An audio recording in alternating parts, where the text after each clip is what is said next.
et ton rêve te trouvera.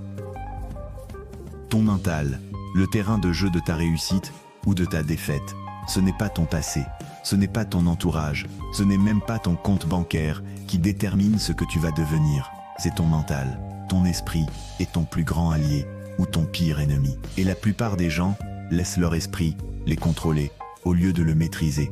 Chaque jour, tu as des milliers de pensées et tu ne choisis pas toujours lesquelles restent. Mais ce que tu nourris se renforce.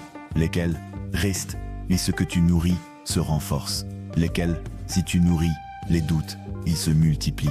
Si tu nourris la peur, elle te paralyse. Lesquelles, si tu nourris la colère ou la frustration, tu crées une réalité qui les reflète. Mais si tu décides de cultiver la discipline mentale, si tu apprends à rediriger ton focus vers la vision, la solution, l'évolution, alors tu reprends le pouvoir. Et c'est là que tout bascule. Car l'univers ne conspire pas en faveur de ceux qui doutent, mais en faveur de ceux qui sont mentalement clairs et émotionnellement stables. Regarde les grands leaders, les entrepreneurs à succès, les artistes qui transcendent leur art. Ils ont un point commun, ils contrôlent leur mental avant tout le reste. Alors comment fais-tu pour maîtriser le tien?